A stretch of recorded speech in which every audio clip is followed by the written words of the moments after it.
el último café del día de hoy, del día lunes, como para ir estar pasando la semana en clave política, ¿no? Para todo lo que se viene.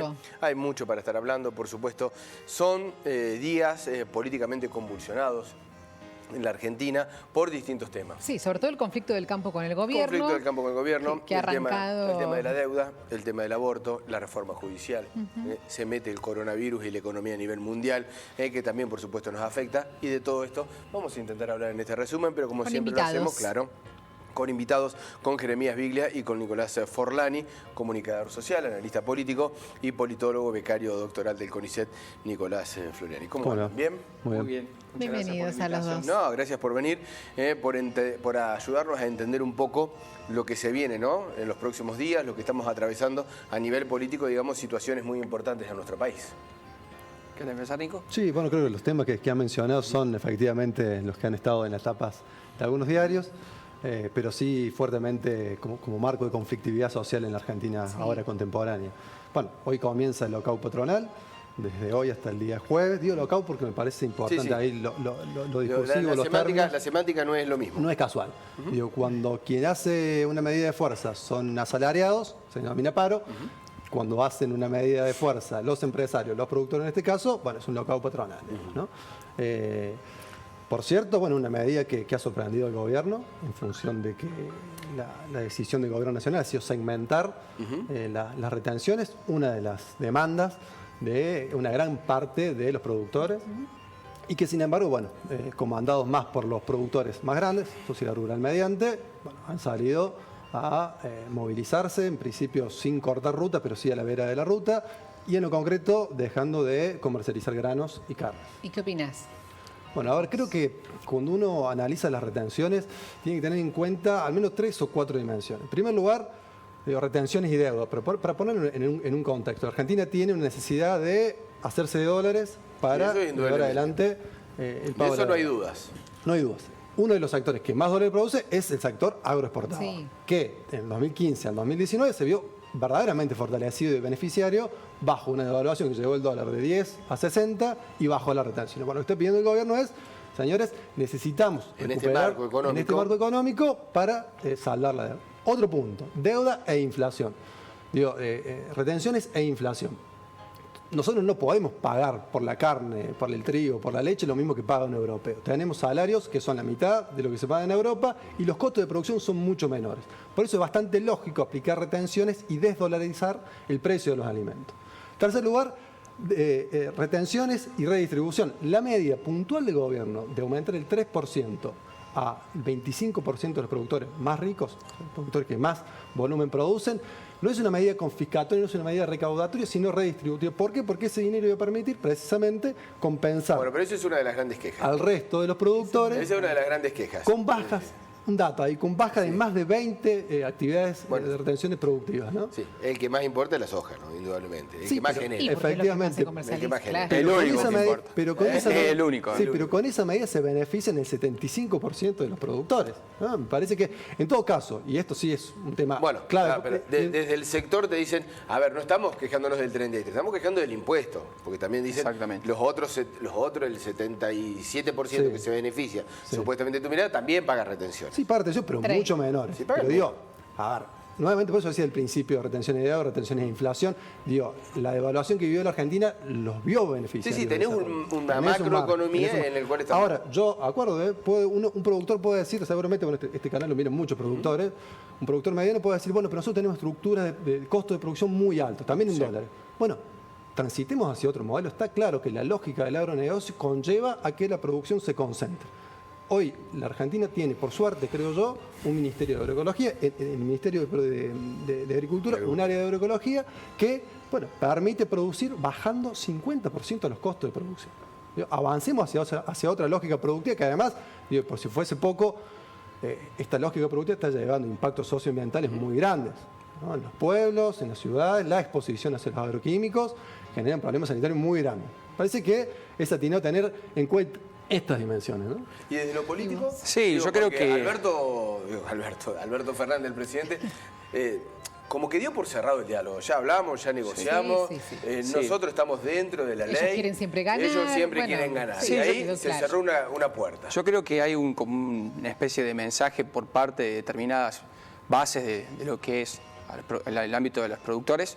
Indudablemente no era esperado por parte de las segundas líneas del gobierno esta posibilidad de conflicto. Sí, a mí me parece raro que el campo se iba a quedar con el... Y en cierta forma la mesa de enlace termina actuando en lo que sus bases le exigieron, no fue una decisión propia, porque no se veía avisorada este tipo de manifestación, que en términos concretos en un corto plazo no tiene impacto para la economía argentina. Es un paro de 4... Yo creo que es un mensaje hacia el gobierno, porque más allá de si las retenciones son positivas o negativas, yo de mi punto de vista no terminan siendo del todo positivas, porque hay otros mecanismos fiscales para combatir a la concentración y sobre todo para incentivar también a la exportación, sobre todo la demanda de dólares que necesita el país en este contexto. Pero más allá de eso, que es una discusión más profunda y técnica, lo que considero es que hay una falta de creatividad total del sistema político argentino, de que siempre terminan siendo los mismos, sea por izquierda y por derecha, los mismos quienes terminan pagando las consecuencias, los jubilados y el campo. Siempre son los dos mismos actores quienes pagan la crisis. Más allá de eso, creo que también tenemos que comprender que no existe democracia sin conflicto, eso es natural. Si bien el mensaje del presidente ha sido de incluir a todos y de poner a la palabra en el centro de la escena, es imposible que no exista conflicto, porque si no existe el conflicto no existiría la política. Pero creo que lo que el gobierno está haciendo en esta semana es generarse un conjunto de entre comillas, enemigos que la verdad que complejizan el desenvolvimiento, ¿no? Porque la situación es complicada desde lo político y sobre todo desde lo económico. Y a pocos días. Ahí es importante de todas formas tener en cuenta que buena parte de las bases de Federación Agraria salieron a criticar a sus dirigentes, a sus representantes, porque no están de acuerdo de ninguna manera. Incluso Eduardo Bussi, con quien yo no tengo mayores simpatías, salió a expresar públicamente que la decisión de la mesa de enlace es totalmente errónea y desatinada, y sobre todo por las compensaciones a los pequeños productores. Primer punto. Segundo punto. Cuando hablamos de campo es necesario, digamos, pensar en la heterogeneidad de los actores que incluyen este armado. El movimiento nacional campesino e indígena no apoya esta medida. No, por supuesto. Y es un actor relevante. En una vereda pero hay que tenerlos presentes también. Porque si no los invisibilizamos del discurso. Segundo. No podemos comparar la situación de los jubilados con la situación del campo.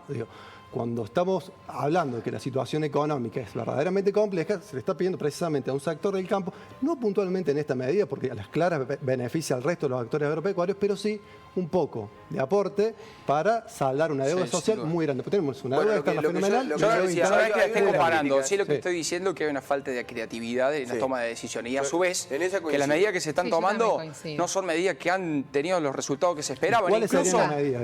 ¿Cuáles serían las medidas? No lo sé, yo no soy ministro. Yo no sé porque no soy ministro. Lo que digo es que las medidas que se han intentado llevar a cabo, que muchas de esas yo desde lo teórico coincido, no han tenido los resultados que se esperaban. Incluso, fíjate vos en la activación del consumo en relación a la recaudación fiscal, ya estamos viendo que la inflación no está siendo positivo para el crecimiento económico, para dinamizar la economía. Creo que la situación es más compleja de lo que creemos, eso me estoy refiriendo. Te pongo un dato, en el año 2015, cuando se produce esa devaluación de 9 a 16 pesos y se bajan las retenciones, hay un automático traslado del precio, por un lado de ingresos y por otro lado la inflación se dispara. Está en el orden del 24, 25, 26% y se va al 40%. Es decir, hay una relación directa entre retenciones y precio de los alimentos. Por eso es necesario que las retenciones estén activas. Yo no sé a qué se llama falta de creatividad política, pero en algún sector uno tiene, si uno quiere de verdad redistribuir la riqueza, algún sector tiene que afectar. Esta semana siempre el mismo. La política con las mineras no ha sido igual, Nico. Claro, pero por supuesto, vayamos por las mineras, yo coincido absolutamente. Porque ahí bajaron las retenciones. Por derecha y por izquierda, El sistema financiero tampoco está siendo tan afectado. Comparto plenamente, pero no son excluyentes, en todo caso son complementarios.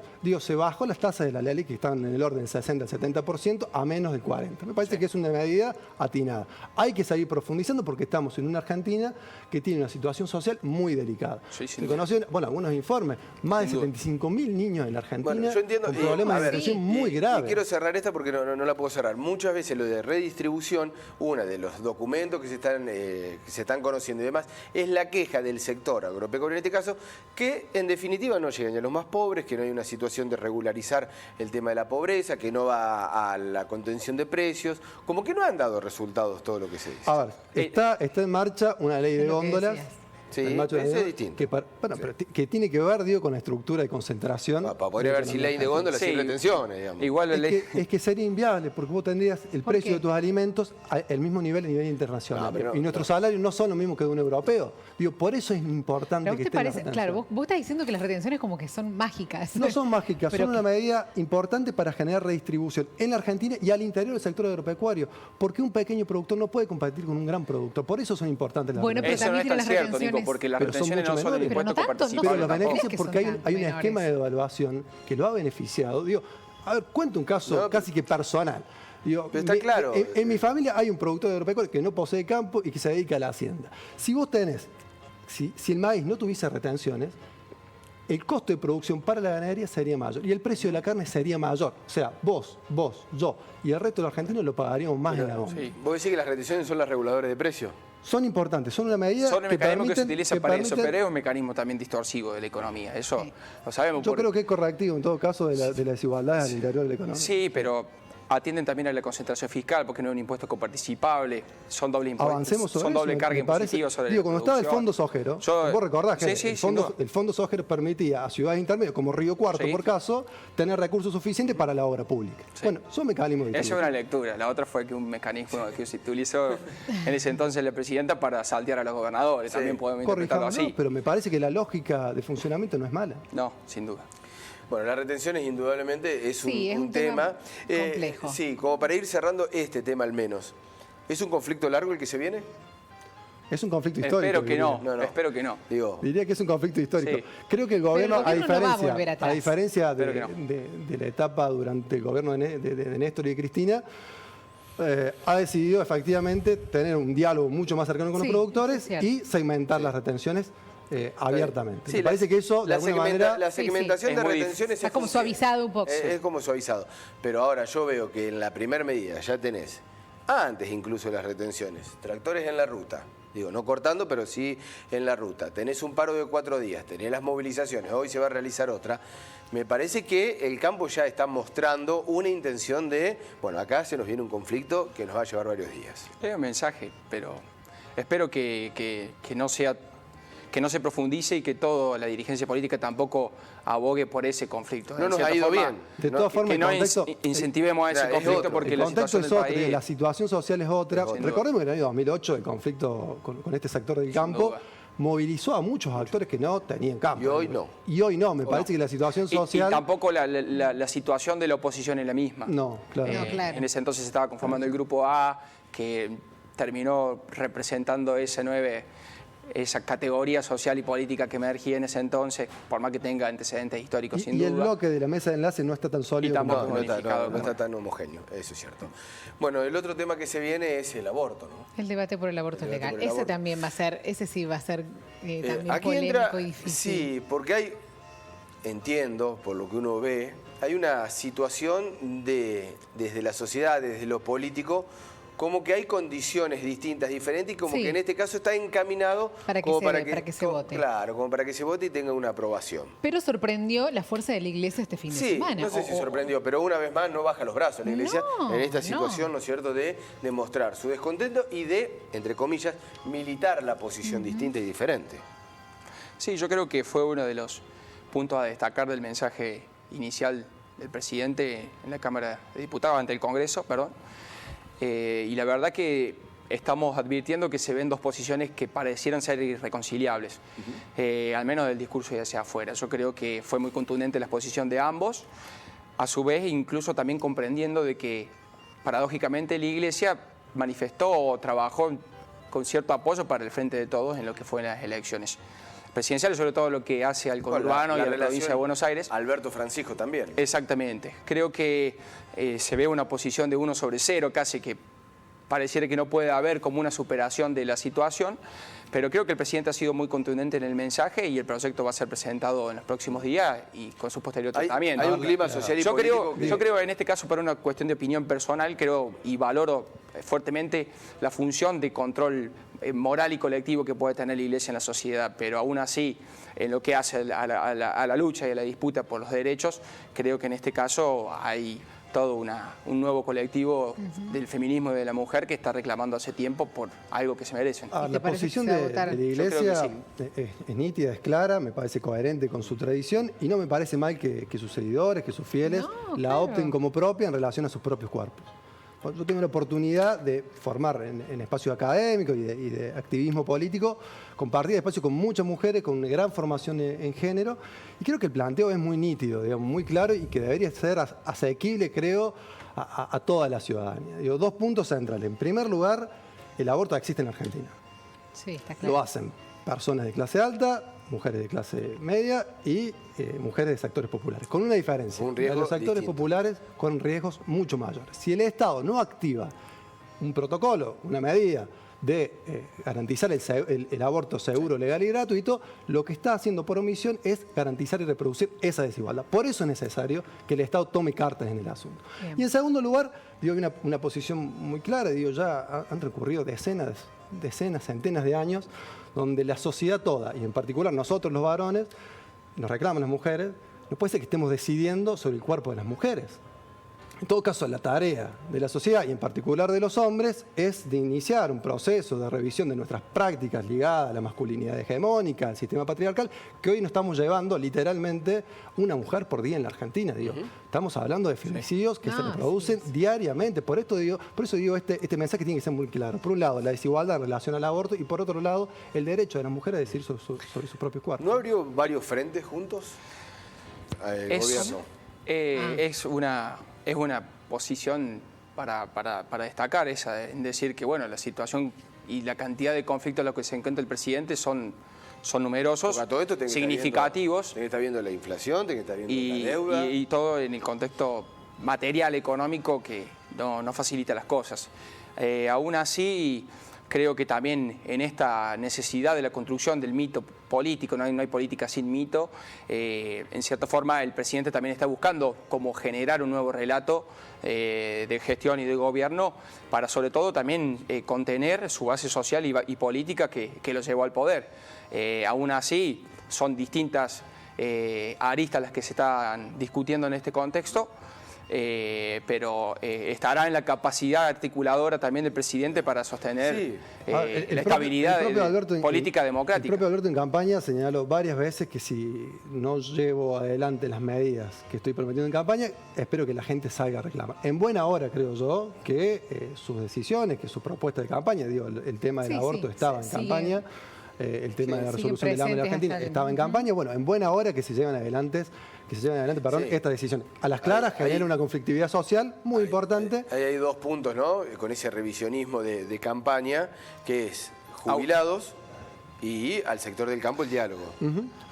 Aún así yo creo que la gran centralidad de todo esto va a pasar por el resultado que tenga desde lo económico. Claro. Gran parte de la sociedad que en su momento por la corrupción optó por otra cosa, termina votando al frente de todo ni por el aborto ni por el campo, sino por la economía del día a día. En el peor momento económico se votó el 40% de la continuidad de un peor momento económico.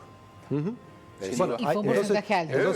Ahí es cuando volvemos al mito y la política. Ahí interviene la importancia. Entonces, ¿cómo es? Bueno, ahí interviene la importancia de la dimensión de lo cultural, de lo ideológico en la construcción de la realidad. A las claras, digamos. Me parece que materialidad y cultura no son aspectos divorciales, sino más bien entremezclados. Digamos. Y me parece que a las claras el gobierno deberá ir construyendo una narrativa, un discurso que legitime sus prácticas de gobierno. Me parece que esto es lógico y necesario en cualquier experiencia política, sea de izquierda, de derecha o no. Cuando nombraste vos jubilados y que decías que no... Y diálogo de campo. No, los jubilados, digamos, pongámosle la palabra que se busque, digamos, terminan ajustando a una gran cantidad de jubilados la quita de la ley de movilidad. La movilidad. En cuanto y el campo que dijo que iba a tener diálogo y que después ahora dice aquí hay nosotros nos sentamos, en el campo te dicen, sí, se sentaron para anunciar las medidas que son unilaterales. No hay un sector del campo que a las claras tiene interés económico y tiene una perspectiva política nítida. Su modelo de país es, no diría ya la de la Argentina de 1880 porque nos queda bastante lejos, pero sí su modelo de país es el que imperó en la Argentina de 2015 a 2019. Un esquema de una gran devaluación con retenciones moderadas o bajas y la patria financiera. Ese es su modelo. A las claras funciona para 20 millones de argentinos y no más. Y tiene una inviabilidad económica muy marcada a nivel de endeudamiento. Bueno, me parece que si queremos una Argentina para 40 millones de argentinos, valga la redundancia, necesitamos desarrollar el aparato productivo, el sector industrial, el consumo, y para eso se necesita precisamente redistribuir la riqueza. Sí, yo espero que Alberto tenga la sabiduría y la capacidad, porque también tenemos que ser conscientes de que los 12 años del kirchnerismo significaron también la profundización de esta materia extractivista. Creo que el kirchnerismo también tuvo como aliado al campo en lo que hace a la macroeconomía y a la posibilidad que en ese entonces generaba el contexto internacional y la megaminería también. De hecho, se vetó una ley de glaciares en el gobierno del kirchnerismo. Claro, hay una materia extractivista que responde a un sistema mundial, donde América Latina, la Argentina son países periféricos, destinados fundamentalmente, bien lo decía, a matrices como el agronegocio, la megaminería, el petróleo. Bueno, me sobre parece todo que en un contexto también de... con la minería. Bueno, hay un campo. Es una pregunta que... Me parece que ahí lo que tenemos que resolver es qué vamos a hacer con la media minería en la Argentina. Porque necesita dólares. No es un debate. Necesita inversión en el país.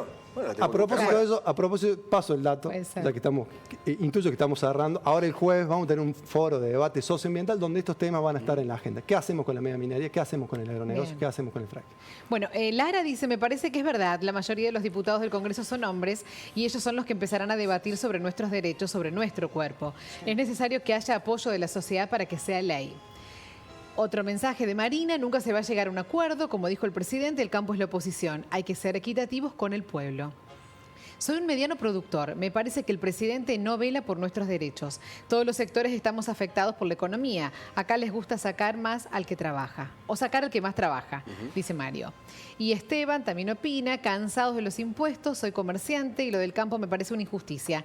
A nosotros las pymes, la AFIP nos asfixia. Tenemos el país con más impuestos del mundo. Hay que rever eso. Bueno, hay una presión fiscal muy fuerte en Argentina. Bueno, sí. Argentina está creo que fue atinada dos medidas en relación América. al sector pyme, digamos, bajar las tasas de interés de los préstamos, me parece muy importante, fue una medida acertada, y luego también eximir de por algunos meses el pago de algunas deudas que habían contraído las pymes. Me parece dos medidas fundamentales. No alcanza. Había una situación de asfixia. Jeremías, vos decías ahí en el medio del primer tema con el campo que había índices que están preocupando al gobierno. La de reactivación económica, a pesar de los números inflacionarios que parecen ser, en esta semana los vamos a conocer, van a ser menores, hay una desaceleración, pero que todavía cuesta, ¿no?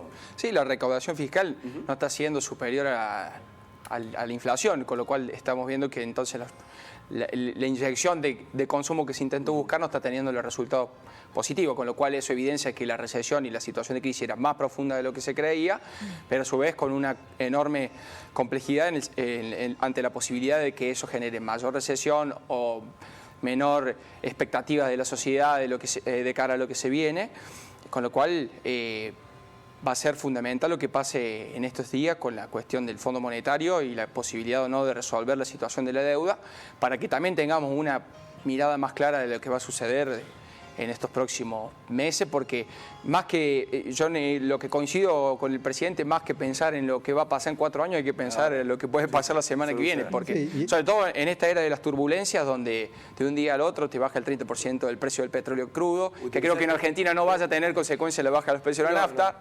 pero... Utilizaste la palabra turbulencia. Sí, es un libro de Alan Greenspan, que fue de la FIDE, director de la FIDE durante muchísimo tiempo, un hombre de la extrema derecha, por supuesto. No fue Duhamel, era de Alan Greenspan, pero aún así, a lo que coincido de que en un mundo globalizado como el que estamos, muchas veces cualquier cimbronazo que pasa tiene efectos como el coronavirus. Y el dengue. Y el dengue, aparentemente se viene llevando varias vidas, quizás más que por eso. coronavirus. Yo la verdad que no soy especialista. Digo el coronavirus sanitario, digamos. Digo el coronavirus no a nivel sanitario, sino a nivel económico. Que se están derrumbando las acciones, que cayó el Merval, que está el petróleo en el precio sobre más todo bajo. en los estados, esa afección, sobre todo en los salud. estados como los nuestros, que lamentablemente hemos reproducido una economía primarizada y si me pongo a pensar, pobre Venezuela, que en el contexto actual en el que está, baje un 30% el precio del petróleo, que es su principal recurso. La verdad que sí, son... de todos modos tienen todas las cuentas congeladas, de todas formas. Lamentablemente, y son, en vez de mejorar la situación, la agravan. Sí. Y también a nuestro país también. Agrego un detalle en relación al tema de la renegociación de la deuda. Así la Argentina tenga una renegociación bastante audaz, la situación económica de la Argentina es muy compleja, no se va a resolver en lo inmediato. Me parece que estamos en un tiempo que nos va a demandar creatividad, ingenio, pero por sobre todo que los sectores que más riquezas tienen en la Argentina pueden aportar para, bueno, efectivamente sacar el país adelante. Si no, es muy complicado. Si no se redistribuye la riqueza en Argentina, es muy difícil. Sí, pero el 50% de los pibes que están bajo la línea de la pobreza salen de la pobreza. Yo te entiendo y está bien, hay que hacer una redistribución. Pero con el lema de la redistribución no se ha hecho nunca. Pero, no. Al contrario, vamos a ver, o no dieron resultados. Los niveles de es condición sine qua non redistribuir la riqueza. Después yo comparto con vos que podemos mejorar, perfeccionar en dónde se destine cada uno de esos recursos. Yo personalmente creo que tiene que ir a educación y tiene que ir al desarrollo del aparato productivo. Veremos si las políticas del gobierno que está llevando adelante, yo hasta ahora creo que han sido bastante atinadas, lo decía, la baja de... Hay que hacer una contención a los sectores que menos tienen, ¿no? Claro, la contención hay que tenerla porque estamos viviendo... Es lo que se conoce como prioritarismo. Ahora, Jerez, coincidimos en algo. Lo que estamos en esta mesa, supongo que concebimos al tema de la desnutrición o al hambre en Argentina como una inmoralidad. Habrá sectores que no, pero incluso en términos económicos, yo lo he dicho en otra oportunidad, darle recursos a los sectores de menos ingresos permite movilizar la economía, porque esos sectores no van a comprar dólares, sino que van al almacén del barrio y eso genera un círculo virtuoso. Sin duda, y la austeridad trae mayor recesión, eso también es un hecho. Pero para tampoco dejarlo pasar, de no echarle siempre la culpa a los actores económicos, porque pareciera que el Estado acá no existe. No, claro. Cuando hay desnutrición y hambre, hay una mala planificación de los municipios con las provincias y con el Estado Nacional que es injustificable. Porque los recursos menos y más están para que los estados puedan administrar ese tipo de problemáticas, sobre todo cuando estamos hablando de que la principal causa es el acceso al agua potable, que es responsabilidad de los municipios. Pero ese es el discurso que hoy tienen algunas entidades de los productores agropecuarios que te dicen, nos vienen sacando desde hace años con el discurso de redistribuir. Y sigue habiendo pobres y no se mejora y demás. Claro. Es un problema estructural en la Argentina que no obstante, no es todo lo mismo. No. Porque si no pareciera que una política o todos los proyectos políticos son iguales. Y no son iguales, porque en realidad ese es el discurso básicamente del neoliberalismo. Todos los proyectos políticos son iguales, entonces, bueno, dejemos que el mercado regule la economía. No, yo creo que hay proyectos en disputa. Uno es el de la Argentina, basada en el modelo agroexportador, y la lógica financiera, que lo decía recién, que no nos fue muy bien, para nada. Digo, el nivel de deuda hoy en Argentina es el 90% del PBI. 50% de los pibes, no me voy a cansar de repetirlo, están bajo la línea de pobreza. Y otro modelo con toda su complejidad en el marco de un capitalismo donde Argentina forma parte de los países periféricos, bueno, intenta redistribuir mejor la riqueza, desarrollar su aparato productivo, el sistema científico-tecnológico nacional. Bueno, son los pilares para pensar en una Argentina distinta. Yo creo que ahí hay un camino por recorrer, claramente. Chicos, muchísimas gracias por acompañarnos nuevamente en este lunes, para una semana, para días, muy agitados que se vienen en la República Argentina seguramente, así que vamos a seguir siguiendo de cerca cada uno de estos temas. Bueno, muchas gracias. Muchas gracias, Nicolás. A los dos. Muchas gracias, Jeremías. Nosotros ya nos estamos despidiendo. Sí, cerramos este día lunes, ya con el último café, con distintos temas que hemos ido tratando y que por supuesto lo vamos a profundizar durante la semana, pero hemos llegado al final. Vamos a dar una vueltita, ¿te parece? Muy bien, abrimos la ventana.